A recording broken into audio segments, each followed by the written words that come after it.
Северный Кореяның саясатын ұстанып отырық. Жабық саясат. Отырсың. Бір кезде сестрам мың рет қараған паластың астына. Мына жерге кім тығып қойған еді?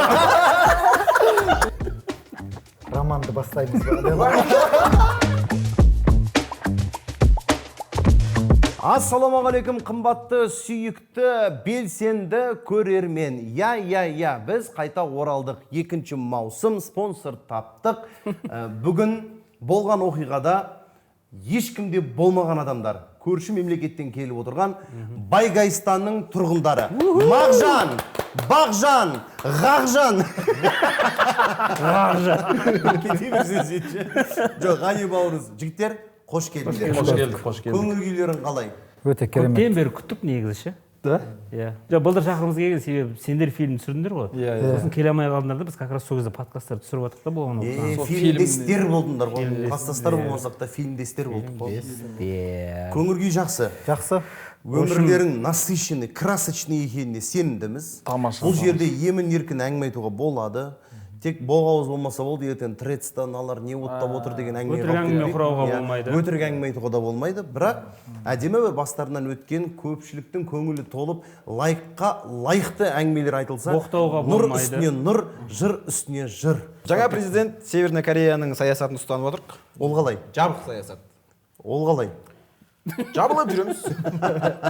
Айтуға болмайды, Иә. насихаттауға болмайды, бірақ ел дамып жатыр. Ішкі кухняны сыртқа шығаруға болмайды. Ядромыз бар. Енді президент болғанға дейін қандай қызықты оқиға деп күлетін не бар? Бастап кетсеңші. Мен балалық шағымнан бастайын сіздерге. Давайте. Ол кішкентай кезімде, енді біздің кезімізде, біздің кезімізде Сен кішкентай кезің сақалмен елестетеміз ба? апсаған кезім. 200 теңгеге құны болды ғой енді, 200 теңге. Қазір де құны бар ғой. 200 теңгелік жоқ та ғой қазір. Бар тиын ғой мынандай. Жоқ, қағаз 200 теңгелік. Құны, ой, қойшы. 200 теңгенің құны бар. Сонымен үйде әпкем бар, ағам бар, үшеуміз ойнап отырамыз. Жоқ, мен бір өзім ойнап отырамын. Өтірік болып кетті. Бір өзім ойнап отырмын. Сонымен баяғыдағы артынан келетін спанеллар екеулік бөлек болушы еді, білесіздер ма? Матрас болады. Әуші фанермен ше. Иә. Сонда 2 кроват 2 жерде тұрған, мамаң артынан келген ғой. Үйдегілер бір жерден ақша алып келді. Осында 200 теңгелік в общем. Көп 200 теңгелік. Матрастың астына қойды да. Мен көрдім оны ше, қойғанын. Сөйттім. 2-3 күннен кейін сол комнатада әпкеммен, ағаммен ойнап жүреміз, сөйтем да. Ойнап жүрген кезде, "Мынаны көрдіңдер ма?" деп. Менің ақшам сияқты көрсетем ғой мынаны ше. Сөйтіп жауып қоямын. Сөйтіп жүремін. Бір күні арам үй келеді да, біреуін тығып қоямын 200 теңгенің.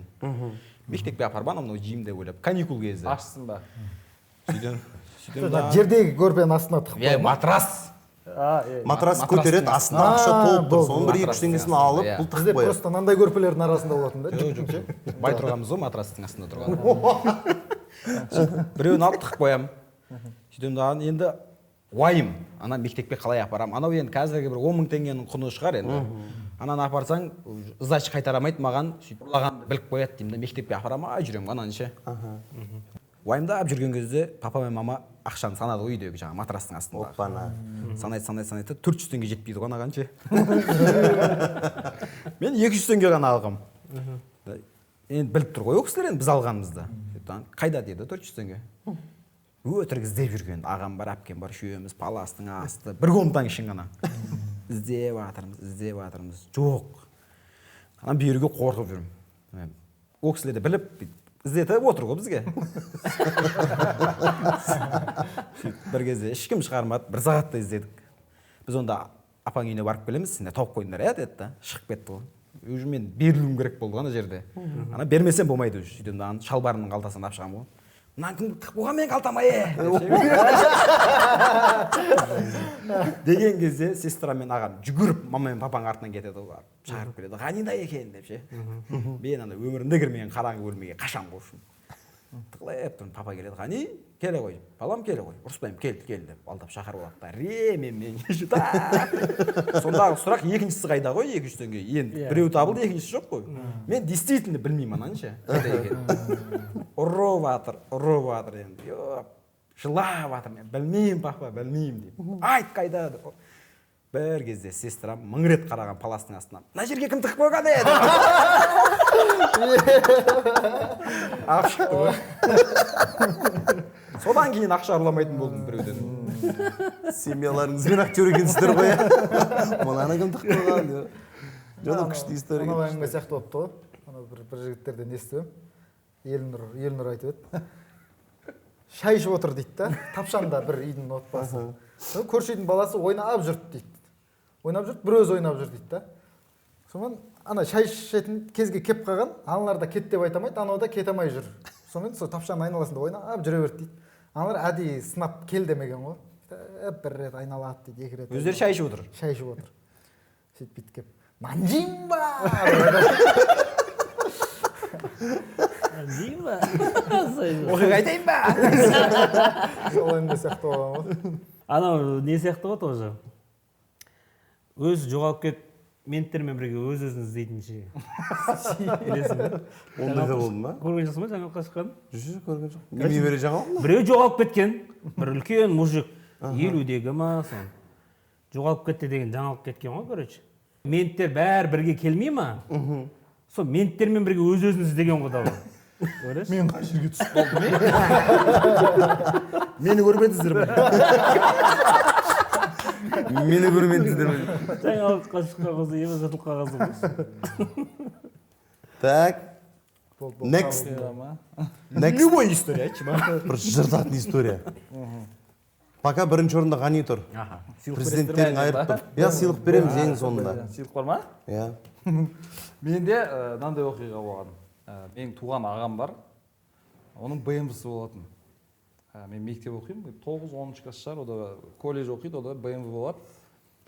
Механика ғой, пятерка дейтін болатын еді ғой. Сондай бар да, сөйтіп мен оның енді жанында отырам бірге ауылда магазинге барып келген кезде, бірдеңе деген кезде көрем, маған кейде ауылдың ішінде айдатады трассасы ше. Бір-екі рет айдағанмын да, бірақ мен білмеймін машина айдауды негізінде. Мынаны басасың, біреу үйретіп отырсайын, жай-жай істей бересің ғой. Ол кезде мен ауылда қызым бар. Мен домашний телефонмен сөйлесесің ғой күніге. Домашний дейді ғой баяғыда. Сөйтеміз да бірдеңеге ұрысып қалдық, короче. Қызбен ше, жоқ қызбен. Андай қысқа киме ме екен енді білмеймін, короче, сондай бір әңгіме болып жатыр ғой, базар тетіп ұрысып қалдық. Мен саған қазір түнде барамын деймін ғой, короче. Мен машинамен барғым келеді. Үстелде ұйықтаған күтемін бәрін. Сен машинаға отырып аламын да, жай үйренгенмін ғой, примерно жай айдап барамын да, типа қазір машинамен айтқан әдемі көріне ма дедім да, есік алаңға шық дедім да, мен қазір 5 минутта боламын. Машинамен жай барамын да, тоқтаймын, өшіріп, типа шығады ана қыз. Отыршы деймін ғой. Мектеп оқитын баласы ғой. Отыршы деймін, мен керек емес деп жатыр да, енді ана жынтысын ба? Ана кинолар болушы еді ғой, отыр қыз ол қатты айдайтын ше. Сондай сияқты бола ма деп жатыр ғой енді. Керек емес. Өзің әрең айдап барамын. Отыршы деп андай қарамай сөйлеп бастаймын. Отыршы дедім де. Мен машина істеп жатырмын бірдеңе отырады. Отыршы деймін. Өшіріп алдым. Мен анаған сөйлеп, типа ұрысып жатқан оқиғамыздың фигня екенін түсіндім да, ана машинаны бұзып алдым ба, мотор жабысып қалады дейтін нәрселер болады ғой, сондай ма деймін да, сөйтіп жай қайтадан от алдырып, сабырлы болып қаласың. 20 мен айтқан тыңдамайсың. Сондай оқиға болған менде. Жанынан сиырлар өтіп кетіп жатыр. Сиырлар кез жүріп жатыр. Сондай қызына бару демекші. Мен бір досым бар, атын айтпай ақ қойшы оның. Яттап жүрер. Ол, короче, сол батыс жақта. Сөйтіп бір қызбен жүріп жүреді. Ошым, ол кезде енді примерно бір 11 класс бітіріп, примерно колледждің университетке түсер кезде. Қош айтқым келмей қалды. Шаршап тұрмын, білә. Сөйтіп, бұл қызымен біраз жүріп жүреді. Ошым, сөйтіп, бір күні қызы үйіне шақырады оны, үйдегілердің барлығы тойға кетті дейді, короче. Кел дейді. Сөйтіп бұл қыздың үйіне барады, короче. Үйленеміз деп жүрген жігітпен қыз ғой, короче. Сөйтеді барған күні тек тұрсимен жүреді ғой үйінде. Өзінің айтып беріп жатыр. Қыз ба? Жігіт. Қыз жүрсе екен десін. Қыздың үйінде тұрсимен жүреді да. Кешке қарай тойға кетті ау деген, 6-тан кейін 7-тен кейін тойға кетті. Примерно сол кездерде барады да. Тұрсимен жүреді. Сағат 8-дерде ма, ошым. Үйіне вахтадан братаны кіріп келеді ғой. анау айтады, и уже ворота тықырлап жатқанын сезеді да, тойға келіп деген жоқсың ба? Ёптыңды, бүгін вахтадан братан келетін еді ғой дейді ғой қыз, короче.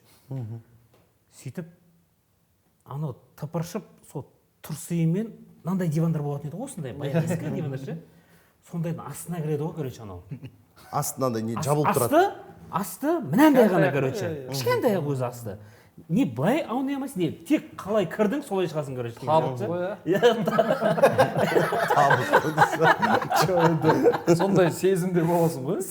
Сондай диванның астына солайынан кіріп кетеді ғой, короче. Тек кіреді, болды, жатады. Мына жақта тек аяқтары жалпақ болып шықса, той жерді. сөйтіп, короче, ағасымен қызының екеуі сөйлесіп жатқанын естіп жатады. Үйге қарай тойға кетті, ана тойды, мен киімдерін дайындайшы, қазір мен де барамын сол тойға дейді, братаны. Болды дейді, киімдерін дайындап жатыр, братаны киінеді, костюм шалбарын киеді уже. Носкиін іздейді ғой, короче. Носкиін іздеп жатыр да. Анау бүйтеді, бүйтіп қарасам дейді, мына жерде тұр дейді, носкилердің бәрі диванның мынандай жерінде ше, үйрек тұр дейді. Бля, уже анау, жоқ, итермей. Бүйтіп өрлеп жатырмын дейді ше, уже ше. Бір кезде андай дейді ғой, короче. Аяғын не істеген көрдім, қарындасы көйлегін үтіктеп жатыр, киді, жаймен диванның астына қарай бүйтіп еңкейіп келді дейді ғой. Тоңқайып ше ағасы. Бүйтіп келді да, мені көрді дейді да. Ол ауылдағы братан дейді да кәдімгі бізге. Кәдімгі ауылда болады ғой, папа нетем жүрген братандар, короче ше. Тұрсимен жатқанын көреді ғой ананы бүйтіп ше. Сөйтеді де жаймен бүйтіп. Прям мына жеріме келді дейді, мына жеріме ше, бүйтіп братан. Бүйтіп қолын шығып, оң қолмен амандасайын десем, қолым шықпайды уже дейді ше, короче. Ассалаумағалейкум братан деп айтайын десем дейді ше, қолым шықпайды уже дейді. Бүйтіп жаттым да, үшін тек просто былай қарадым деді ғой, короче. Сөйтіп жаймен братан ана носкиін алғанда, бүйтіп носкиін кигенді қарындасына, мынаның көзін құрт деген ғой, короче. Сөйтіп шығып кеткен. Анау тез шыққанда киінер-киінбестен ана үйден тайған кезде воротаның алдын күтіп алған ғой ағасы. Өлімсік қып ұрған ғой, короче. Ананы ше, өлімтік қып ұрған ғой, короче. Сөйтеді, өліп таяғы жейді да.Ошын бір жарым, 2 айдан кейін қайтадан ананың үйіне барады ғой, короче. Енді жүріп жүрген қызды ғой, типа, анау 15 күнге кетеді деген ағасы вақтыда. 15 күнге кетеді, 15 күн келеді деген сияқты. Сөйтіп, вақтыға кетеді, тағы 2 айдан кейін. Бұл тағы соның үйіне барады қыздың. Әке-шешелері тоже басқа жаққа кетіп қалған деген сияқты. Кел дейді, сосын уже анау үйіне кіруге уже не істеп қалған? Просто жүрексініп қалған, просто воротасының ішінен кіреді да, дворда сөйлесіп тұрады әшейін просто. Үйіне кірмейді уже деген сияқты. Сөйтіп, түнге қарай сөйлесіп тұрсам, тағы да ворота тықырлайды дейді ғой, короче. Тағы братан вақтадан келетін күнге түсіп қалған ғой, короче. Братан ойнап жүрген сияқты. Сөйтеді да, есік алдында машина тұрмай ма? Машина тұрған кезде, сөйтіп, ана уже үйге кірсе, болды, уже кіргісі келмеді. Бля, воротаға қашайын десе, болды, ворота уже, анау келатыр деген сияқты. Машинаның багажнигін ашады да, багажнигіне тығады да, қыз тарс есігін жабады да, үйіне кіріп кетеді. Қыз, анау ағасы келіп тук-тук-тук үйге кірді дейді бір кезде.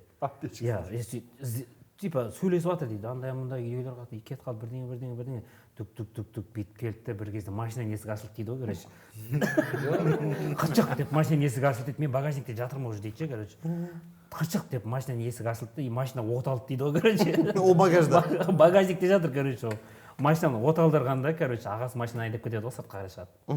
Вақтадан келіп, достарымен. Примерно, ана вақтада уже ауылды білем дейді ол ше. Үйден шыққан кезде так оңға қарай болды. Мына көшеге түсіп барады. Уже ориентир істеп жатырмын дейді, қай кетіп бара жатқанын білу үшін. Так, одан кейін солға бұрылды дейді. Мына көшеге, мектептің көшесіне бұрылдық дейді.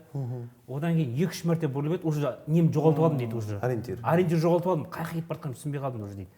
Бір кезде уже түн жаймен сағат 9-10 ғой түнгі, короче. Машина бүйтіп сілкіп быдыңқ деп өткен кезде түсіндім дейді, что біз ауылдан шығып кеттік, короче. Ауылдың кіреберісінде мост бар еді дейді, андай секіріп мінетін мост бар еді. Содан шығып кеткен ғой, короче. Сөйтеді де бір жерге барады, типа не істейді, короче. Жер қазады. Ол ағасы өзінің қызының үйіне барады, короче. Түсіндің бе? Басқа бір көрші ауылдағы өзінің қызының үйіне барады, вахтадан келген жігіт қой енді. ағасын оның анау қыздың ағасы ұстап ұрса сөйтіп жүрсе бәрі. Сөйтіп ана қызын үйіне барады да, өзінің қызын көрші ауылдағы машинаны не істейді да, құлыптайды да, короче, үйіне кіріп кетеді қыздың үйіне. И бір кезде жоқ, короче, ұйықтап кеттім дейді багажникте.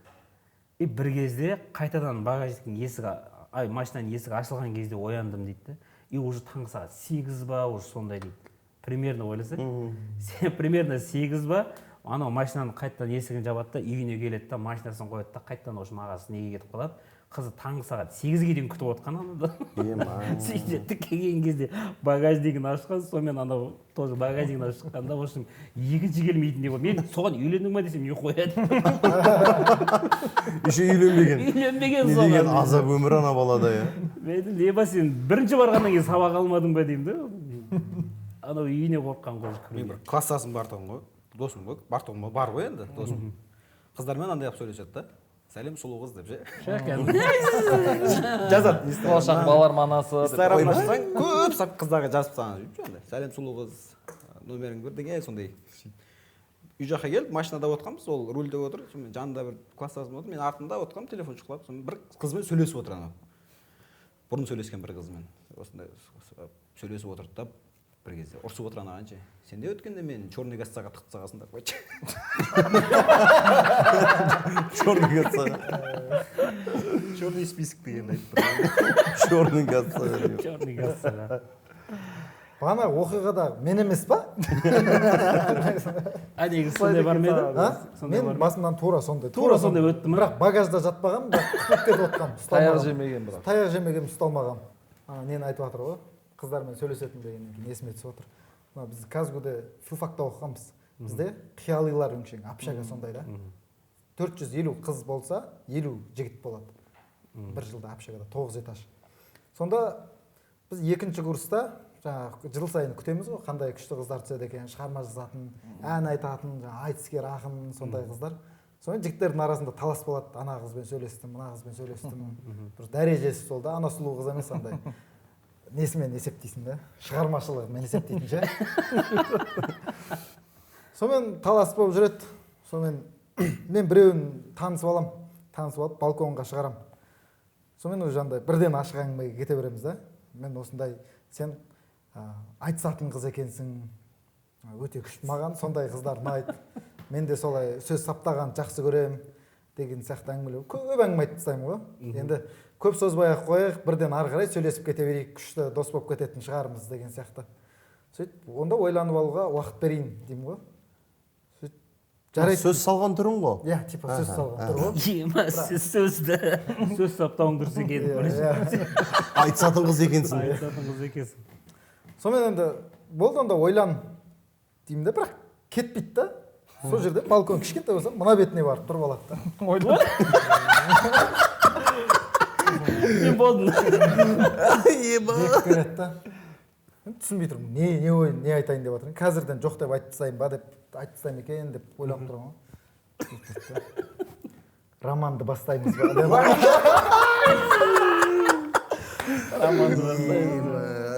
Романды бастаймыз ба? Сондай әңгімелер болады. Айбар. Негізі бойдақсыңдар ма? Мен бойдақпын. Сен бойдақсың. Роман басталмай қойды ғой. Роман басталмады, біз балконда қалып кетті ма? Мысалға осы неге болған оқиға подкастына келген қонақтар неге осындай әңгіме айта ма? Айтады. Сияқты ма? Айтады, неше. 15 болып отқан сияқты. Жоқ, зор кетіп. Зор. Онда бір дерзкий бір оқиға айтып. Айтты ғой, пока бірінші орында ғани тұр әлі. Ғани тұр. 2-3 теңге деген кәдімгі хит болып жатыр. Базарларда дискін сатып жатыр. Уже ма? Ғанидың әңгімелері деген ба? Бізде мынандай бір оқиға болады. Мектепте, менің қатысым жоқ, менің классымның ішінде болып отқан нәрсе ғой. 11-ші класс бітіреміз, бізде 5 ұл, 7 қыз бітірдік та. Немелі? Бір класста ма? 12 адамсың ба? Иә, 5 ұл, 7 қыз. Енді 9-дан кетіп қойғандар бар, жабылмайды ғой, бүйтіп ана класстарды қосады, бірақ өзіміздің класс А классы болып. Тереңдетіп оқыған. Сөйтеміз дағына 25 майда вальс билейсің ғой енді. Соған енді 5 ұлдың 5 қызы бар, 2 қызға енді жігіт керек. Сөйтеді дағы 10 класстан 2 жігіт шақырады. Біреу оқиды, бір әдемі келген қыз еді да, соған бір өзі бір андай мұрты өсіп кеткен балдар болады, арық. Қыз бүйтіп жатқан кезде көтере алмай қалатын болады. Сондай бір өлімсік бала келіп қалады. Су ішкенде мұрты жыбырлап тұрады. Сөйтеді да, вальс болатын болады. Бір апта енді андай сабақтан кейін дайындықтар болып тұрады. Бір апта билеп дайындаламыз. Сөйтеді 25 май болады, билейміз, бітеді. Сөйтеді да енді әркім өзінің классымен кетеді ғой, паркке барады, деген сияқты қыдыруға бірдеңе кетеді. Сөйтеді да, анау 2-10 классын басы біреу өзінің классымен кетеді, біреу бізбен қалып жүреді, короче, типа. Просто жүр біздің балалармен, оған кет демейсің, давай кет. Ана мұртты бала жүр. Иә, мұртты бала бірге. Бәріміз жүрміз. Винолар болушы еді ғой, сондай ішіп жатырық қой енді, жайлап. Сөйтеді да, бәрін тоқтатып, жігіт сөз салады ана қызға, типа, мен қызым боласың ба, мен сені жақсы көремін дейді. Ана қыз жоқ дейді. Сен көз жасаурап бастайды дейді ана бала. Біз келесі қызық қалған ғой енді. Негізі бәрі андай әркім өз тірлігімен жүрген сияқты болып тұр, бірақ бәрі мына жер қызық болып тұр негізі болып жатқан. Бауыржан дейтін ана бір класста мысалы бүйтіп решала балалар болады өзі бір сондай болды да, ана бала типа айтып жатыр, Айдос уайымдама, қазір өзім сөйлесіп беремін деп. Ана екі қыз бен жігіт тұр ғой бүйтіп, екеуміз бүйтіп тұрып жатқан аяқтан келеді да. Айдана жақсы көремін деп айта салшы, мына көріп тұрсың ғой жылағысы келіп жатқан деп бастады, короче, андай жай бүйтіп тоны бірақ ірі бүйтіп ше андай. Құмаш мен жақсы көрмеймін ғой, менен кішкентай ғой деймін бөліп бірдеңе деп жатыр енді ана қыз да. Жақсы көремін деп айта салшы деймін, ана жігіт просто айтсаң болды деді. Я бопты, жақсы жігіт, я деді. Енді жүресің ба деді, короче. Жоқ дейді ана қыз. Жүрем деп айта салшы деп жатыр ғой, уже ортада тұрып алған. Арада 3 жыл өтті. Туа салшы осы. Тушы осыдан. Жүрем деп айта салшы дейді, ана бопты, жүрем дейді. Ана қызға қызық керек болып тұр ғой. Үйсе салшы енді. Жүретін бала сөйтіп бәрі үсті отырып, уже іштер болып, ана бала уже самол, уверенный болып бастады ше, короче, нормально болып күліп. Амал жоқ айтып отқанын байқамаймын ба сонда? Сол өз-өзін алдап тұр ғой. Алдап тұр ғой, жұбатып тұр ғой. Бірдеңе болды енді отырып, бітіп жатыр енді ішіп жатқан нәрсе. Уже қайтатын да уақыт келіп қалды, примерно кешкі уақытта. Ішті да ана бала соңғысын осындай стаканға құйғызды да, ішіп ал 10 кассасын. Айдан қайттық дейді. Қайтпаймын десе, қайта салшы дейді. Қайтпаймын деп еді бірақ сөйлесші. Қайтасың. Суреттегі мынау сөйлесетін мен болды ғой. Бірінші орынға шықтың ба, братан? Нормально. Болады, теңіз болды. Лагерге барғанбыз ғой баяғы мектепте. 10-шы класста. Бірінші орынға жаман таласатын адам екен. Ағай. Лагерге андай 10-шы класс оқып жүрген кезде лагерге жібереді. Әдебиет жақсы оқитындар, әдебиет маусымының лагері, математика жақсы. Мен өнер маусымына барам ғой. Өнерлімін енді. КВН ойнаймын. Өнерлі ғой енді, жан-жақты. Сөйтіп барып кіреміз. Жасұлан деген топқа түсем ғой. Шымкенттікілер болса біледі. Мен біліп отырмын. Айдос деген ағай бар ішінде. Танимын оны. Жақында армиядан келген екен ол. Білемін. Сол мен. Мынау. Айдос жақында армиядан келген екен да. Лагерді армияның тәртібімен жүргізеді екен. Мен енді лагерге бардым деп ойлап бардым ғой. Енді қызық қыздармен жүреміз, дискотека деп. Барғаннан шығармайды ғой. Устав Тамаққа шагат етіп барамыз ше. Айлы түндерде. Өлең айтып барамыз, тамақ ішіп боламыз дағыны. Ас пісірген дәмдірек дейді ағай ше. Аспаздарға рахмет дейміз. Пұтыр тұрамыз сапқа тұрып. Қайтамыз. Азанда тұрғанда канти көраміз. Неге? 10-шы класстың баласы төсекке канти Төсекке ма? Иә, үшкір болып тұру керек төсек. қырын шығар. Бір бала бірдеңе бүлдіріп қойса, бәріміз зумный щетка ұстап алып коридорда бүйтіп тұрамыз. В общем, армия анау короче.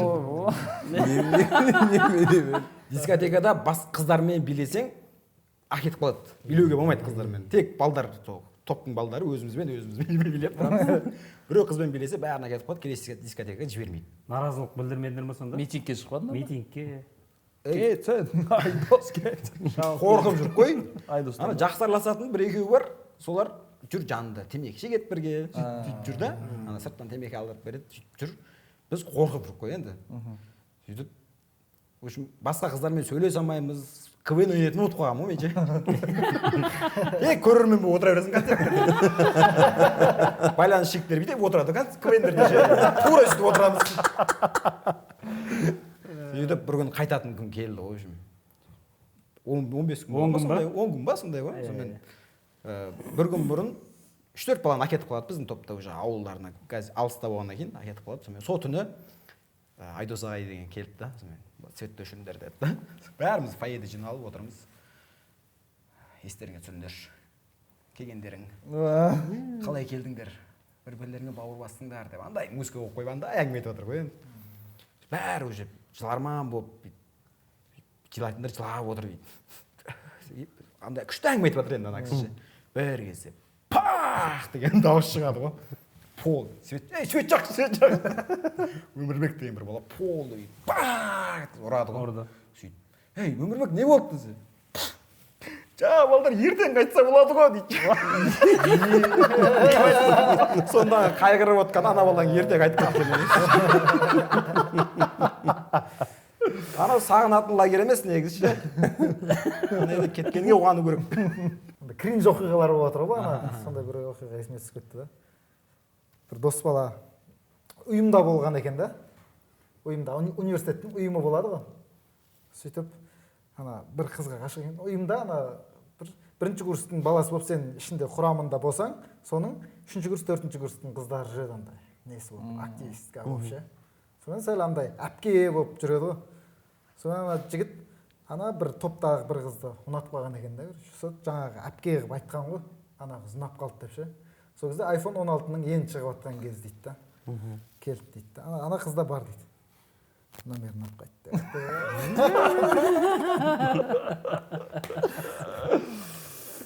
Тойға шығасыз ба, шықпайсыз ба қазір? Айтып кеттім ғой, қойып кетемін. Ол кісі қазір той жасайды.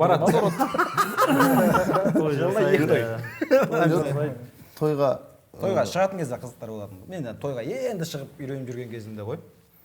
Шымкенттің Астанаға бір бала тамадаға алдыратын болды мені. Таныс бала, дос бала. Қане осындай келесің ба? Осындай беремін деді. Болды қарашы. Екеуміз жүргізетін болдық сол екеуміз. Жанында бір досым бар еді. Сол ренжиді ғой. Мен де бірге барсам барайын да дейді. Енді мені ғана айтты ғой деп жатырмын ғой енді оған. Ол айтады. Сөйткен анаған звондаған мен шақырған балаға. Мен де барайын деп ше. Ол той иесіне айтқан. Ғани ойындарға былай жақсы. Ана жанындағы бала сөзге жақсы деген. Сөз саптауы жақсы. Сол баланың екеуі күшті дуэт болады. Сол екеуін бірге алдырайық деген. Той иесі мақұл деген. Бардық Астанаға, той күні болды. Бардық. Той сүндет той ғой. Отырмыз күтіп бір кезде. Все, бастаймыз деді. Жаңа бала шақырған бала жанымызда жүр. Бастаймыз деді. Сонымен бишілер жібердік. Билеп болды бишілер. Сөйтіп шығып амандастым мен. Осындай, ассалаумағалейкум, осындай дедім. Жанымдағы адамға пас беруім керек қой, енді ол амандасу керек қой. Дебем. Сол тойдың алдында жанымдағы бала біреуден бір тамададан сөз сұрады ғой. Ұлың өсіп хан болсын бірдеңе. Соны жаттап жүрген, маған айтып беріп, осындай деп айтамын. Қалай деді. Күшті ғой, жаттап ал деп жүрген. Сонымен бір кезде таныстыруын бастады да. Ұлың өсіп хан ұлың өсіп сөзге жақсы деп шақырған бала ғой жаңағы. Уже микрофонда халықтың алдында. Ұлың деген кезде мен анаған поддержка емес, бірге күлетін адам іздеп жүрмін ғой залдан ше. Резкі ма? Таныс баланы іздеп жатырмын ғой жаңағы. Деп отқан кезде мына жерден бір кішкентай қыз деп күлді ғой ше. Кішкентай қыз ба? Ары қарай ағып кеттім да, осындай той иелерін қарсы алайық деген кезде жаңағы бізді шақырған бала есіктен басын шығарады да дейді ғой. Не болды? Той иесі сүндетке келіп жатқан бала жоқ екен дейді ғой. Үйінде қалып кетті, соны Ақкөлге кетті дейді. Үйінде қалып кетті? В общем, сондай үйінде киімі ма бірдеңе барып соған үйден кеткен қайттан. Сәл күте тұрайық дейді. Енді не істейміз? Анекдот па бірдеңе айта тұр дейді ғой. Мен саған Нұрым Қуанышпын ба ше? Анекдот айтты. Пауза. Азамат деген баланың 2 әні бар екен. Соны айта тұрсын, біткенше кеп қалатын шығар деп отырайық. 2 әні бітті оның. Ары қарай не істейміз енді? Пауза. Просто музыка оқып қоя сал. Хабар арасында не істемейді? бір 20 минут өтті ау күтіп отқанымызға. Жақсы. 20 минуттан кейін қайттан бастадық тойды. Қайттан бастадық. Ұлыңызға келдіңдер ғой. Ұлыңыз қалмасын. Сонда той күшті өтіп отқан, сонда бір кезде жаңағы жігіт келді. Мен тілек берейін деп отқан кезде. Қане Нұрлан мен Мұрат келіп тұр, хабарлап жіберші деді ғой. Ей, тілек берейін деп жатырмын, мен қазір сол тілекті айтып алайық, содан кейін билейді ғой соған. Жоқ, анау асығыс екен, хабарлай салшы дейді. Шаршап кеттім деп. Боп деді. Осындай легенда Нұрлан мен Мұрат деді. Есікке қарап кеткем ғой. Қайттан есіктен кіріп. Ей, не болды деп бардым ғой десем. Енді келдім ғой, сәл демалып алайын деп жатыр дейді ғой. Сөйтіп бір кезде Қайрат Нұртас келді. Антрактта. Қайрат Нұртас айтып болғаннан кейін Марат Сәрсенбаевтың ана бір әзілі бар ғой. Келесі осындай Төреғали Төреәлі ноутпен қоямыз дейтін ше. Төреғали Төреәлі ноутпен қоямыз деп қабем. Бейбіт Қорған дейді, микрофон сұрап тұр ғой ше. Машқара болып қайтқан жайымыз бар тойдан. Разы емес болып берді ау той иесі ақшасын ше. Мен ұрғызатын едім сол тойдың Тойда. хозяйны болсам. Тойда Ұрғызатын едім. Мырс еткізіп ше. Бірақ қазір күшті басқарамыз. 8-7-7. резко ма? Мен бұрын жаңағы университетте жүргенде андай жеке адамдық жарыстар болады ғой. Дебат. Жігіт сұлтаны. Сондай жарыстарға 3-ші турға дейін өте мықты болатын турлар болады ғой, бірінші андай. Ең бірінші кастингі болады да. Мен сондай жерде андай полноценный өнер көрсетпейсің ғой жерде. О жерде не істей аласың деген кезде артқа сальто тастай аласың, пародия сала аласың, қол күрестен болса ана жердегі біреуді от тастаймын. Әннің домбырамен бір әнді айтып бере аламын, гитара тартып бере аламын. Мен күштімін десең. Сондай өнерлерге бар едім да. Бірінші турдан бағанағыдай максималды балмен өтесің. Екінші турдан сондай о кезде де сондай болады. Қандай өнерлер бар сенде деп. Андай әңгіме да. Сөйтіп андай сахнаға шыққан кезде о үшін басқа адам болып кетемін ғой. Соң үшінші турдан кейін уже ары қарай финал болады. Финалда андай жерде ұйымдастыратын да бізде АДК бар ғой. АДК-ның фудкортында сахналар болады ғой. Сондай жерлерде ұйымдастыратын. Түлкібаста ма? Жоқ. АДК ше. Алматы. Университет қабырғасында. Универдегі оқиға ма? Иә. Мектептен кете алмай жатырмын ғой. Сонымен андай жерде қатты жанып кетемін да мен. Андай бір полноценный өмірімде бір дайын номер болмаған ешқашан ше. Бір андай театрда кішкене жерін білем, бір жерінде ойнағам, бірақ оны жеке алып шыға алмайсың. Әнді де сондай, ән айтып берейін десең, бір бәрі айтып, дәстүрлі әншілер бар да. Гитарада сондай. Сонымен жаңағы ана шу болып ататын жер негізі фудкортта бүйтіп өтіп атады. Ана жерде комиссиялар отырады, бана ұйымдастырушылар бүйтіп бір 20 шақты адам отырады ғой. Сондай жерде. Шол тыныш емес жер. Сонымен ана несіне полуфиналға бір өнер дайындау керек болды да. Енді мен КВН-шікпін ғой. Бәрі қазір по-любому андай драма дегендер ойнайды. Мен бір әзіл бірдеңе алып барайын дедім. Әзіл солай өнерімді солай көрсетейін деп. Қожадан бір нелерді үзінділерді қиып алам да. Қадыровтың даусын салам, Жанардың даусын салам. Соның бәрінің андай сөздерін өзгертіп бір-бірімен андай сөйлесетін диалог қойып алғам ғой. Жанар, Қожа, Сұлтан, Қадыров, Майханова. Осылардың бәрін бір-бірімен сөйлестіріп қойған да.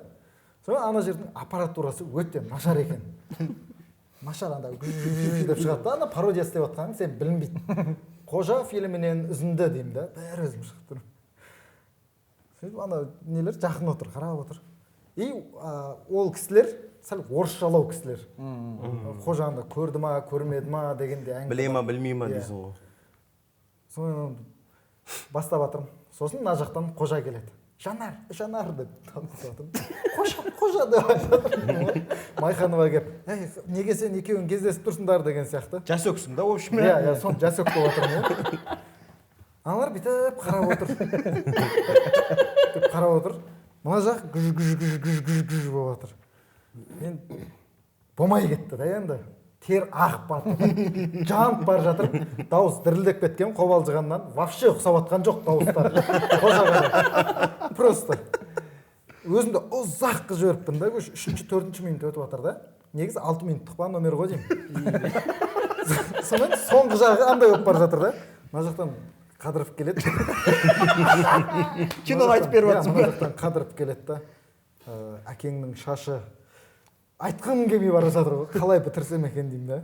Аналар да уже андай бір-бірімен сөйлесіп бастап ешкімге көрсетіп жатырмын ғой. Сөйтем да. Аламын да. Осылай кете береді ғой. Короче, Осылай кете береді ғой. Бітемде кетіп қаламын. Бағанағы үйреніп қалғам да, бағанағы әр өнердің басын көрсеткен күшті да.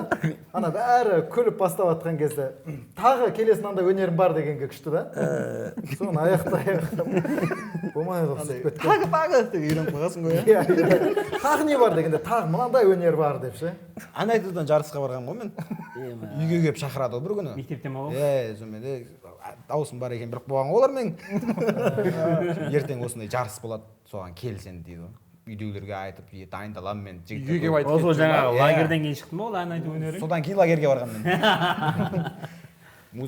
Кімнің жігіттер тобының бір ән асыл жеңге шем деген әнін дайындалып мен ертесіне барам актовый залда мектептің. 2 адам келгенбіз ғой, жаңа жарысқа ше. 2 облыстан келген жюри ауданнан. 2 қатысушы біз. Біреу үлкен мен. Күтіп отты андай бір кезде болмады ғой. Ешкім келмеді ме? Қой, сен үлкен дөп екенсің, сен 1-ші орын, сен 2-ші орын.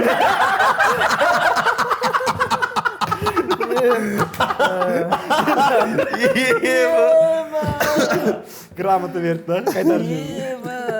Ән жарысы дегенше. Біздің мектепте өнер фестивалі деген болатын еді ғой бұрын. Өнер фестивалі деген болады, қысқа таман болады да.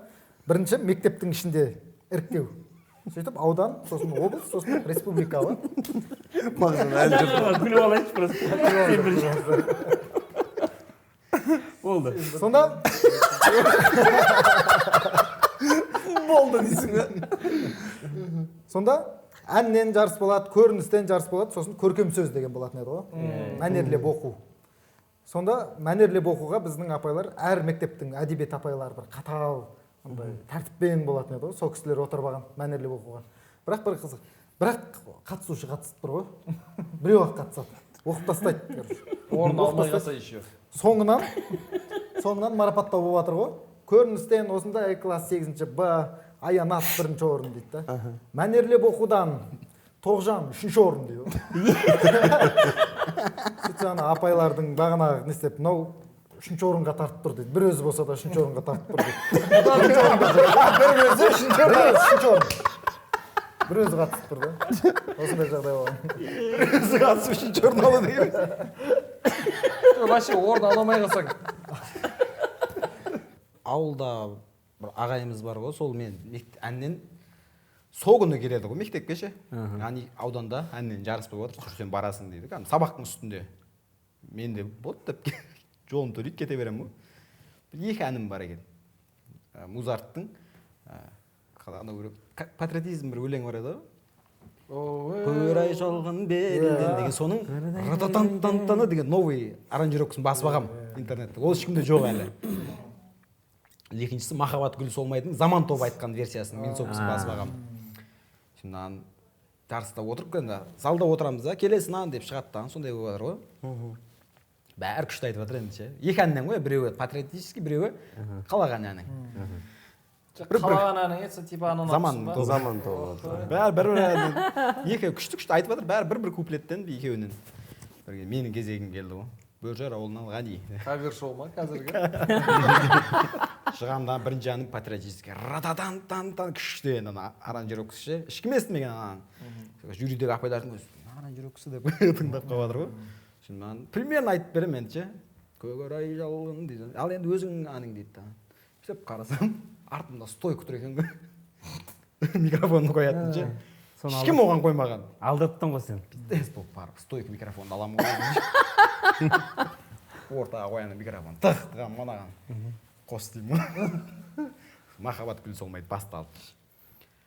Айтып қойған бір кезде «Уау» дейтін жер болды. Сол кезде «Уау» деп қаламын. Кетіп кете ма? Залдан «Уау» деп күлген. бүкіл әншілер күлген дауыс естіледі ғой андай ше вообще сол жерден тоқтатамын да залға түсіп ең соңында жаңағы жюри әркім туралы ойын айтады. Сен осындай анау өтті, сен өттің, сен саған андай дайындалу керек ма? Сөйтіп мен айтпай қояды вообще. Сен жыртасың. Мені вообще айтпай қояды. Мені апарған ағайым мен айтатын кезде қашып кеткен ғой далаға. Айтып болғаннан кейін келіп тұр ғой. Ағай мен айттым, естідім. Сыртынан артында естіген. Мен айтпай қояды мен туралы. Сөйтем дағы. Апай мен қалып кеттім деп бәрінің бүкіл зал маған қарайды өйтші. Мынау жаңағы мал емес пе деген сияқты. Сен дауысын қысып шығарасың дейді ғой.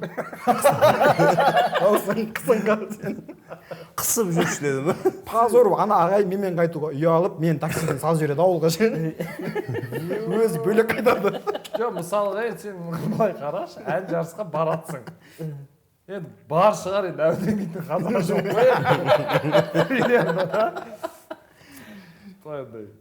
Жарысқа баруға мен жүрексінетін едім деп ойлаймын. Енді баласың ғой ол кезде.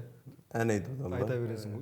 Үйде мотивация беріп тұрған ғой үйде. Сен дауысың күшті, сен Мейрамбек Беспаев сияқты айтасың. Мен бірақ бұнда да вообще ештеңеге қатыспаппын. Қыз сыны, жігіт сыны, вообще андай. Күз аруы, көктем бір бәлесі деген ештеңеге қатыспаппын. Тимирязев Гагаринада квартирада тұрамыз ғой біз. 10 балама тұрамыз 85 мың теңге айына. 8500 теңге таба алмай қалатын кездер ғой ше. Таба алмайсың ғой короче. В общем, әркім күніне 2-3 баладан ертіп береді. Кеш келсең, есіктен кіресіңде жата бересің ғой. Адам қырғында да бұл. 2 күнде. Бір күні өйтіп Көктөбеде жұмыс істейміз біз. Жұмысқа 10-да бару керек. Бір күні ұйықтап жатырмын. Құрмет деген бір бала досын ертіп келген ғой. Өзі арғы беттегі спальныйге жатқанда досын тура менің жаныма жатқызып қойған ғой. Ана досы домалақ. Нере ана басқаша семіз ана ше. Мен бүйт жатырмын, тура мияға бүйт құлағыма бүйт тағап, деп қорылдап жатыр ғой ше. Ана қорыл еп, будильниктер бар еді ғой тревога ше. Шошып ояндым ше мен кәдімгі. Не болғанды деп. Қарасам маған қарап қорылдап жатыр ана ше. Танымаймын ананы ше. Біреу оянса біреу жатыр жанында. Брат, жаныңмен жатасың ба? Басқа арғырмен жатып көрші, қорылдап жатсың дедім да. Бүйтіп жатыдан, деді да, қандай секунд пауза самайды ғой. 3 жағымен де қорылдап жатыр көрей. Қоя берші. Былай көрмеймін. 1,5 сағаттай шыдасам, тұрып жұмысқа кетемін ғой деп жатырмын. Жарты сағаттай келгем. Басым ауырып кетті, ана дауыстан ше, жаңағыдай. Тура төбемде бір препаратор қосып отырған сияқты. Бля, 10-дағы жұмысқа 7-те тұрып жаяу кетіп қалғансың. Ұйқы сұрайтын бір баланы табағам ғой мен. Ұйқы сұрағанда жосқы ұйқы сұрайды кәдімгі. Қорқынышты ұйқы сұрайды. Бір күн білмеймін оны, естіген бірақ көрмегенмін да. Бір съемкаға ауылға барған кезде бәріміз жатырмыз, ең шетінде жатырмыз бір кезде. Шымдық шыңғырады анау ше. Шошып оянамын, соны дальше ұйықтамай қаламын мен. Бәрі дальше ұйықтап жатыр, ана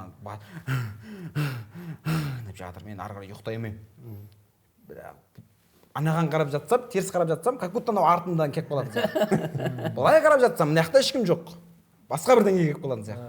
Сөйтіп бір кезде азан айтты ғой, далада мешіттен. Аллаху акбар деген кезде, қазір күн шығады. Болды, ары қарай уже ұйықтай беремін дедім да. Сөйтіп бір күні соны біліп алғам, ұйықтамаймын деп шештім ғой. Зерттеймін ананы. Қалай ол? Білмеу керек қой оны. Тоже солай залда бәрі жатыр.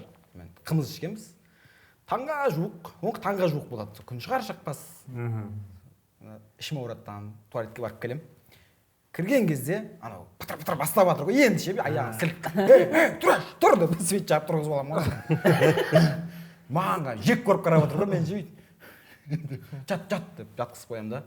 Енді дальше зерттеуім керек қой ананы. Ұйқы жоқ. Жан бастап соған қарап жатырмын бүйтіп. Анау ұйықтап жатып есіне батыр кәдімгі. Ұйықтап жатып есіне батыр. Қалай бұл деп қорқып жатыр негізі. Жатам да. Телефон шықлап кетем да. Қарап қалсам маған қарап отыр ғой. Йоп, кәдімгі шапалақ ұрғанын айта алмаймын ше. Ужас кинодағыдай кәдімгі.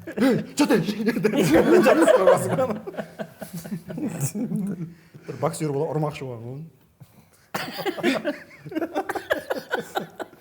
андай қорқынышты историялардан мен есіме түсетін ана 160-170 түнде ғой трассада 160-170 басып келе жатқан кезде дәл жолдың ортасында пакетпен бір әйел бүйтіп келе жатқан ше резко солға бұрып оңға бұрып сөйтіп аман есен қаққан жоқпыз аман есен өтіп кеттім бірақ сол картина көз алдымда түнде трассаға шықсам сол келеді ғой всегда көз алдыма. Ол әйел не сен қайтқан жоқсың ба атты? Пакетпен бүйтіп Айдалада ма еще? Трасса ғой мыйдала ауыл ештеңке жоқ мыйдалада трассада келе жатсың сен фара жанып келе жатыр айдап келе жатқан кезде тура жолдың ортасында дәл жолдың ортасында келе жатыр. Көзіңізге көрінген емес па ол? Соны айтып қасымда әйелім отыр ғой екеуміз де көріп тұрмық қой екеуміз де аяғымыз діріліп кеткен ғой резко Аяғы тұяқ емес па? жоқ мұздай тер ұрды сол кезде шошып кеттік біз. Болған анда мага екеуміз неден қайтып келе жатқанбыз қапшағайдан съемкаға Хоррор болып кетті ғой жайлап. газельдің бәрі ғой газельге полный нелерді техникаларды салып осыдан кейін жылайтын әңгімелер айтамыз.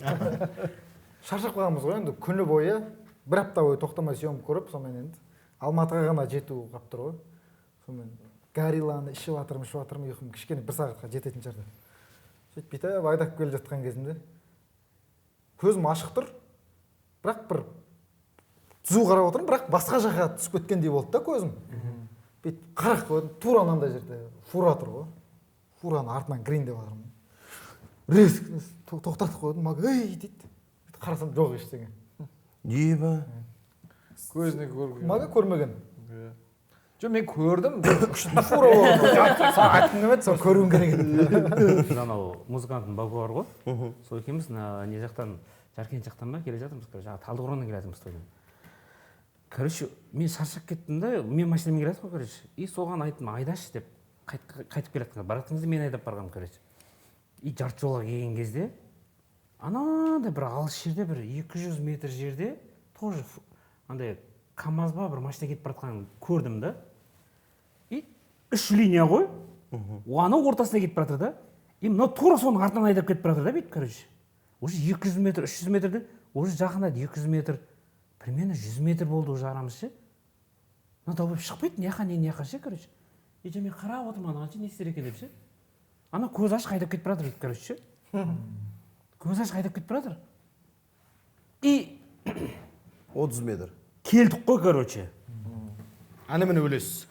әні міне болды уже короче ше уже подушка ойнай ма деп ойлап тұрмын бір жағынан ше анаған әдейі айтпай тұрмын не істер екен деп ше бүйтіп қарап отырмын еще анаған обычно андай болады ғой бүйтіп қалса ей дейсің ғой мысалы жоқ ондай емес қарап келе жатыр айдап келе жатыр короче и тағалып жатыр қой короче уже скоростьпен келе жатыр еще примерно бір 20 метр қалған кезде ма еще уже анаған бүйтіп түрттім ғой ананы короче ей не істеп жатрсың долбан деп ше содан кейін маған қарап барып тормоз басып жатқан ше бүйтіп кәдімгідей Мен жақтап қалғанда иә. білмеймін аны короче білмеймін Отключка болған ғой миы. жоқ көзі бүйтіп қалса или сәл бүйтіп кетсе мен еще бақылап келе жатырмын ғой анау 200 метр жерден ананы ше мен мынаның көзіне қарап келе жатырмын бүйтіп сен де андай до конца екенсің иә жоқ өлсем өлейін көрейінші не істер екенбіз сіз айтсаңыз андай болып қалуы мүмкін көріп отырық жоқ мен сондай қалып келдім ғой негізі ой зайбал көріп отыр ма деп айтамын деп ойладым да до конца күнше ананы бүйтіп уже 30-20 метр қалған кезде еще примерно бір 140-150-мен келе жатырмыз да еще соған дейін алып келдім ғой короче ше Соғыста да қарап отырады. Бәлездеп ше. жоқ соғысып еді ғой сыртта уже сен жерде қарап отырсың қалайдан байқаған жоқсың деп Больницада да қарап жатасыз. больницада да жаңағы сен зерттеймін деген сияқты бүйтіп деп қойшы қарап и мен вообще сол кезде ей не істеп жатрсың деп түрткен кезде деп тормоз басқан кезде бар мен айтамын сен дауысымен не істеп келе жатрсың деп аны түсіне алмай жатырмын ананың ситуациясын ше Алматыда бір неге барғанбыз бір кісілер андай по-братски шақырады да қатты танымаймыз бізге келіп тамағымыздан дәм ауыз тиіп кетіңіздер сендер танымалсыңдар уже иә жақында жақында болды ма жақында ғой иә жақында барамыз енді қатты емес орташа жер бірақ ана жақтың сервисі ана жағынан ұрып тұр ғой короче келгеннен бастап петличканы ұрып жатыр ғой короче тағап түсіретіндер болады айтшы.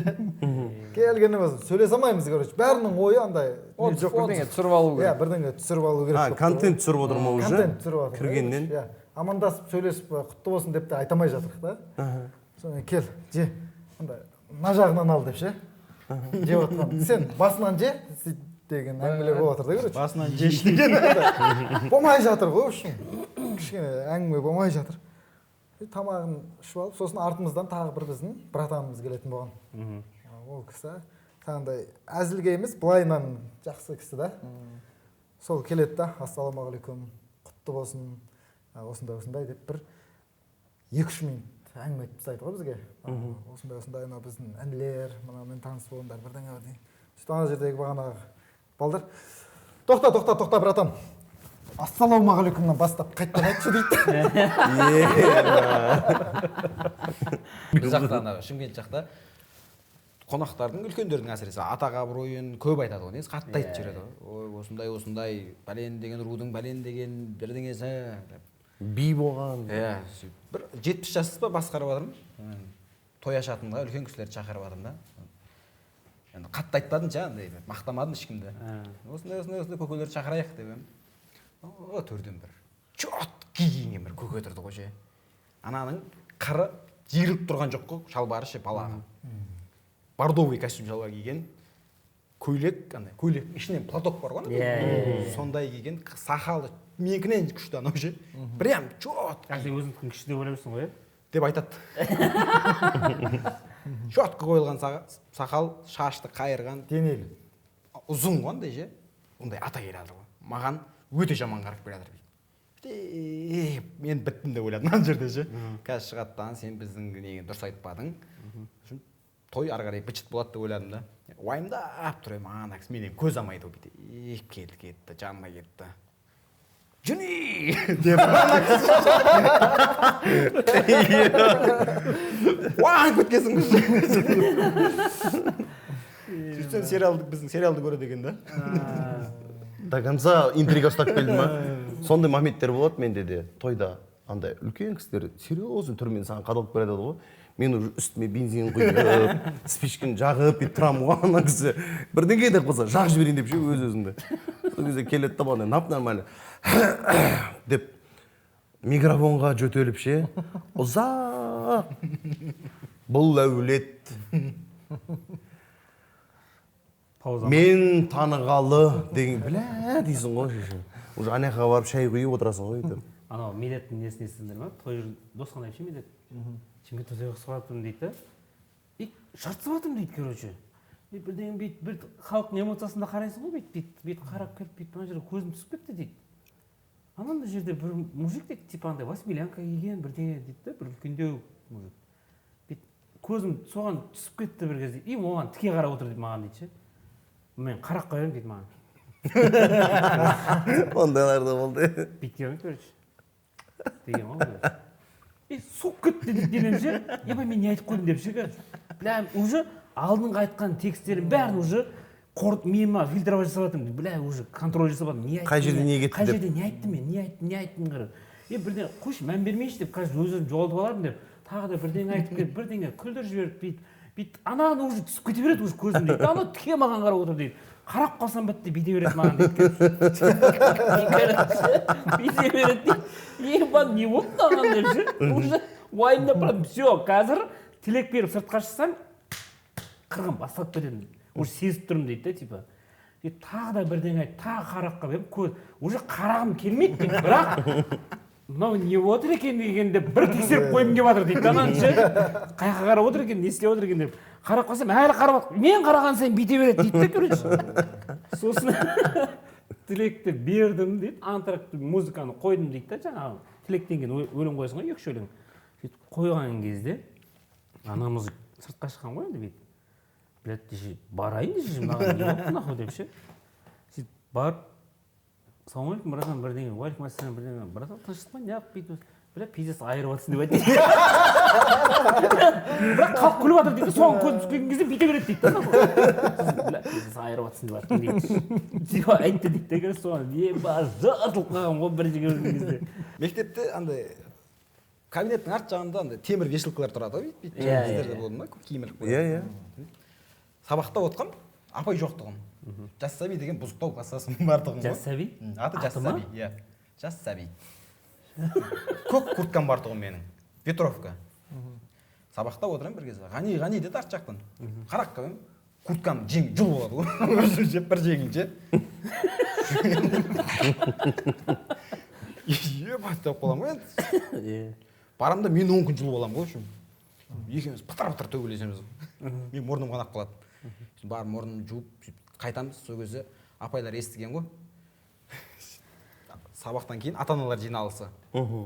Екеуміздің ата-анамыз келу керек. Оның мамасы келген, менің мамам келген. Мен төбелескенімізді білдірмейін деп үйге барып, курткам жеңін тігіп келгем ғой енді. Курткамды қайттан киіп алғам. Анау как будто мен кінәлі сияқты. Жеңі жоқ курткамен отыр ғой ше. Сөйтіп сондай курткаң жеңін жуатын не болып кетті да бізде. Бір күн азанда сабақтан үйден сабаққа бара жатсам, мұздың үстінде бір жең жатыр ғой ше. Мектепке барсам Ажелек деген бала бір жеңі жоқ курткамен жүр ғой. Соң жеңі екен да, түнде жұлып тастаған. Жең жулатын мода болған бізде. Тренд. Заман қырлауда қитеді ғой. Соны деп істесең. Безрукавка ма сонда? Безрукавка. Біз ойлап тапқанбыз ғой. Біз ойлап қалдық. Мектеп кезінде мен бір класстасым болатын. Мен класста атаман болғам. Сол жаныма жақындап жүретін жігіт еді да. Сол не керек деп айтып жүреді да, короче. Сонымен біз ол кезде үйде стройка істеп жататынбыз. Оның ағалары Россияда стройка істейді, материал көп болатын да үйінде. Сонымен бір күн өзі айтқызбай алып келе береді. Электрод әкеп береді бір күн ше. Электрод, сабын, порошок, 1 кило шеге, короче, үйінен. Сондай алып келіп бір жүрді да. И өзі уәде беріп қоя беретін да. Андай, бага ана үйде болттар бар. Новый салмаған болттар бар. Иә, болт гайкасымен бірге осындай бір салафан бар, керек па дейді. Болды ғой, алып келсей деймін да. Сөйтіп, алып келмей қояды ғой. Бір күн алып келмей. Мен ананы алып, күнде алып үйреніп қалғам. Сабақтан кейін бір түрлі көрінеді, пакетпен ұстап кетіп бара жатырмын. Көп сабындар ше, кір сабындар ше. Сөйтіп, болт әкелмей қояды. Сөйтіп, бір күн неге әкелмейтін, ертең әкелетін болдым дейді. Алып келмейді, бір апта өтіп бара жатыр. Болт қарыз басаған. Уже ма? Қарыз ба? Өзі тілден кетіп тұр ғой, әкеп беремін, ертең әкеп беретін болдым. Ертең ана нәрсемен қосып әкеп беремін дейді да, короче. Жанны зат қосып отыр ма? Сварканың маскасы бар. Сонымен қосып әкеп беремін дейді да. Жанына қосылып жатыр. Сөйтіп бір күні уже болмай кетті, ана. Ұру керек болдым. Үміттеніп қалғам ғой. Үміттеніп қалып уже ана қашан әкеп береді екен деп.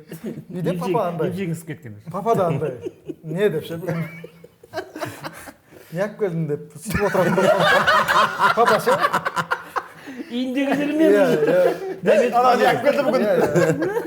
Бүгін дым алып келмеген деген сияқты. Соны енді болмай кетті, бір аптадан асып кетті. Сөйтем да. Сыныптың арт жағына барып ұрып атамын ғой. Соны бір Сварканың маскасы қайда? Болтқа әні. электродтар түгел емес. Соны жанымда тағы бір жігіт болатын, ол да бұзықтау болатын да. Сол кезде арт жақтан келеді да. Бірақ андай көрсетпей ұратынбыз ғой, андай снегін қалдырмай. Сол келеді да көзінен банқ еткізеді ғой.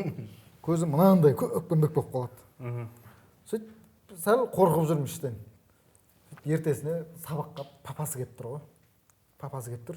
Біздің мектепте ең қатал апай завуч болатын, математикадан беретін. Как раз сол апайдың сабағы.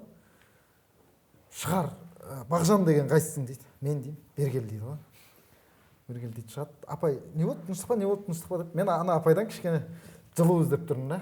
Активистігім бар. Жақтасады деп. Жақтасады деп.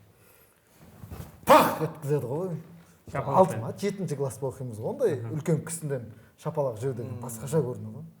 Отырып қалам. Деп анда байрам, ертең айрам деп. Байрам. Аты байрам. Аты Байрам, ертең айрам. Соны кетіп қалады. Сөйтіп, папа бір күні андай не дейді да? Сен ана кім папасы ұрған ба не мектепте дейді да. сен папаң айтып отыр ма? Иә, папам айтып жатыр да, естіп қалған ғой. Не үшін ұрып жүр дейді. Осындай жағдай болды деп айтамын. Кейін араласып кеттік. Кейін қайтадан әкеп тұратын болды. Әкеп тұратын. Соны оны ешекпен жүретін де постоянно. Сөйтіп үй жаққа келген кезде, үйдің жанынан өткен кезде ол маған айқайлап тұрады. Майкл Бак деп, ана бага дегеннен Бак деп өзгертіп солай болып кеткен да. Майкл Бак деп күнде айқайлап өтеді бүйтіп. Соны папам ана түсте ұйқысын күнде бұзып жібереді екен да. Соны папа, әй не болды деген, Бақжан бар ма? Бар ғой, қазір шақырамын. Кел мына жерге күте тұр деген ғой. Ешекпен келген ғой. Жақындаған кезде Бақаны бұрған. аударылып түскен мініп алғанда қайтқан ғой. Типа ол сені ұрған, оның папасы сені ұрған, Иә, сенің папаң оны ұрып тұр. бірде-бір. Бірақ енді папа енді андай кек үшін емес, ана неге ызаланып тұр да. Ұйқысын бұзған. Дегенге ше. Соны солай бірде-бір болған ғой. Бірде-бір емес, екіде-бір. Менде шеге бар. Сабын бар. Бортты алдың ба? Электрод бар. Кейін кроссовка әперген. Полды киіндірді. Сабаққа дайын. Қазір квартираның арендасын сол төлеп келсе. Полный. Әлі жүрсе қасында. Тағы бір бала болатын класста. Ол да сондай бағана Абьюзер болғасын ба? білмеймін ғой енді өзі андай тіленіп алатын да. Бақжан ана кімнен Сен енді бар ғой енді. бар ғой бар ғой. Бірақ енді не істеп қала береді да. Қазірдің өзінде өзіңе шаң жұтпай отырсың да. Әңгіме мынандайдан шығып қалады да. Кіммен әңгімені шешіп берші деген сияқты әңгіме ғой. Бір класстың ішінде 10-ақ баламыз ғой әйтпесе. Тимей ақ қойшы деген әңгіме ғой, короче. Соны кептер береді маған. Ана жігітше кептер береді. Сол анда бір пар дейді да. Оған уәде беру өте оңай еді да. Бақжан ренжімеш, ертең 2 пар қыла саламын дейді ғой, короче. Сонда ертесіне келіп сабақта мен андай бүйтіп күтіп отырдым. Өзіме де қызық болып кететін, ары қарай күлкі ішінде кететін негізі. Сабақтан келеді да, есікті ашады да. Бергеш дейді да, класс көрмесін деп. Бүйтіп келеді да. Бага, 2 пар кептер, 1 тауық. Сондай ғой. Қоян берген маған. Дәмеді. Сүт берген, айран берген. Кластасым байрам деген. Сондай жағдай болған. Байрам ассалаумағалейкум. Болып қайда? Аның бәрі негізі шынымен басымызда болған оқиға, иә, ешқандай. Болған оқиға. Менікі болған бәрі. Менде де болған. Мага неде тұрады? Жаркенттің арты Пенжім деген жерде. Қаргоспен шекараласқан. 10 минуттан ба жетесің Қаргосқа, иә? 10 минуттан да тез. Сондай ауылда тұрады. Маған айтады, сояққа барып көрсетейін саған дейді. Қытайды көрсетемін дейді. Екеуміз барамыз. Бірінші рет кіреміз екеуміз. Кіріп бартқан кезде маған біріншісінде кіріп, сосын самокат алатын боламыз екеуміз. Шығып ақша шешіп қайттан кіріп баттым. Сол кезде Қытай жақта өткізбей қояды мені. Сақалың өсіп кеткен деп ше. Мен жаңа ғана кіріп шықтым ғой міне деп айтсам. Келесіде өсіп кетпесін дейді да, кіргізіп жібереді ғой. Кірген бетте алдымыздан бір қытай шығады ғой, андай массажный жабыстыратын бар ғой. Шығып жүр өзі. Нихуя себе, кончила да кончила дейді. Орысшамен араластырып жатыр ма? Кончила да кончила, нихуя себе. Бірдеңе жабыстырады да қосады, доқпен ұрып массаж істейді. Мага соған ауырып қалады ғой. Қанша сол жақты кім ғой? Қанша дейді, 5000 дейді анау. Мага ой дейді. 3000 деді анау ше. Жоқ деп. Вот такой адам, вот такой. Болмайтын бірдеңелер қосып жатыр жанына ше. Майда шүйде. Бүйтетін сонымен 2-3 сағат қосты да сонымен 3000-ға алды ғой Мага. Аралап жүрек. Сол ауылында братандарым бар, сол жерде істейді ғой енді. Теңгемен ба или? Теңгемен.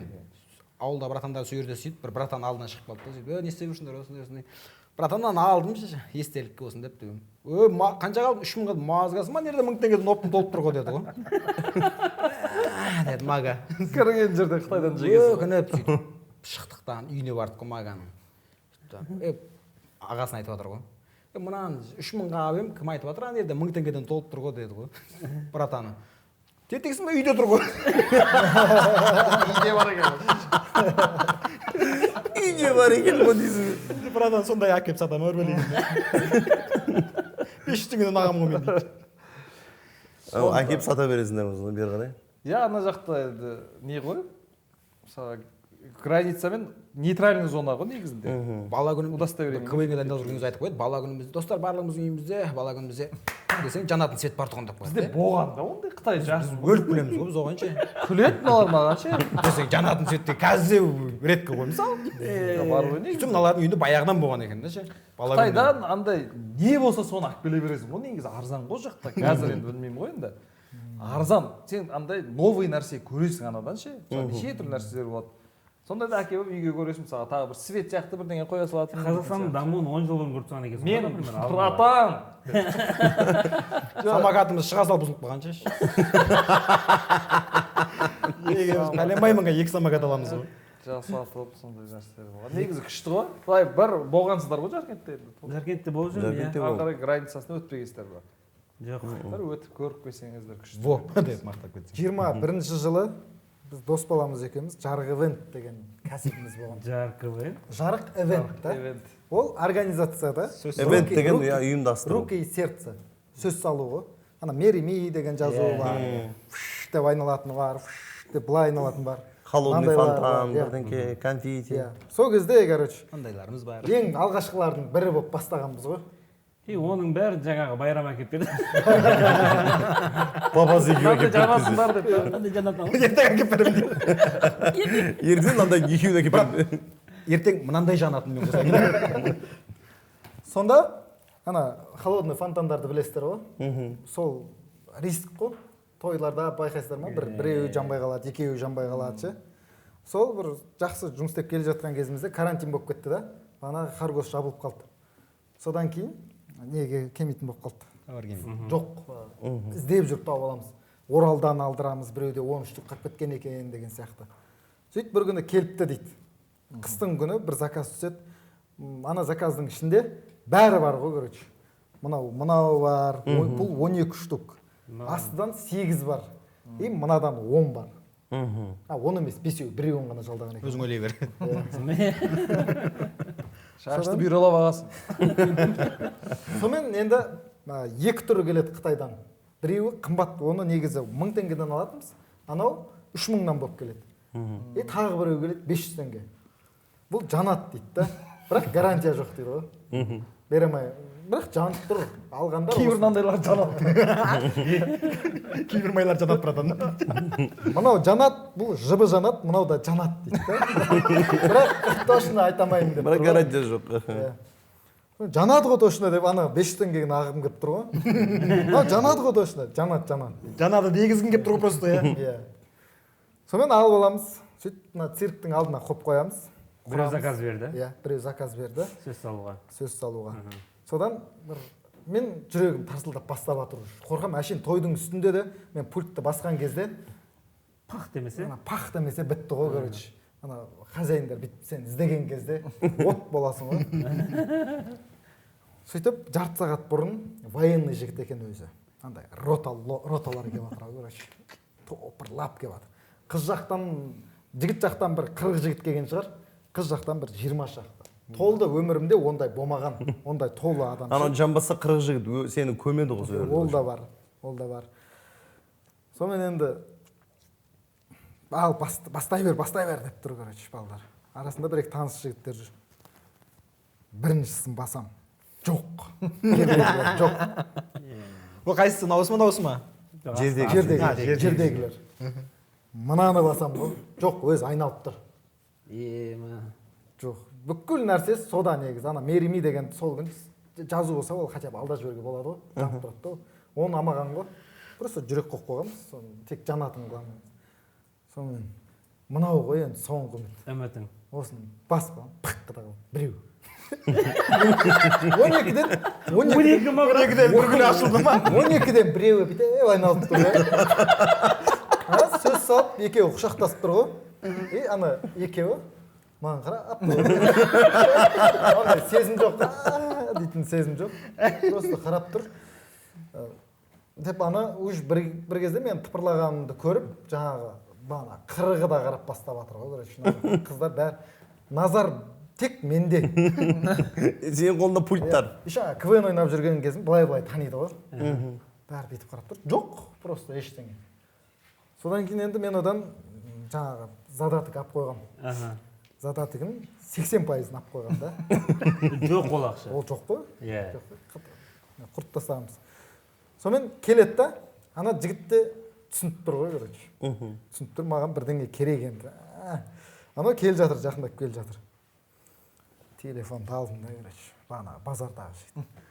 Брат, сен Жанат дедің ғой деп, ана жігіт келе жатыр. Сөйлескім келіп тұрған жоқ. Сен қалайша, брат? Жанат біреу жанбады ғой хотя бы. Нам ақшасын қайтарып бер енді деп. Анаған жауап жіберіп жатсың ғой. Ұрсып беріп жатыр, мен ұрсып беріп жатырмын. Көріп тұрсың ғой. Көріп тұрмын, ештеңе жоқ бауыр. Бәрін көріп тұр. Сөз салынды ғой, бірдеңе. Ақшасын не істейміз дейді ғой. Ақшасы енді брат, менде кінә болмай тұр ғой деймін. Көріп тұрсың ана жақта. Кінәлі емессің. Негізі ақшасын андай қайтарып беру деген, ана қалғанын алмай-ақ қоямын деген не болып тұрған. Ана жігіт түсініп тұрмын ғой дегеннен кейін маған да түсіністікпен қараса екен дегенде әңгіме болды да керек. Сені түсіне беру керек қой бәрі. Бауырым, енді көріп тұрсың ғой, осындай жағдайлар болып тұрады.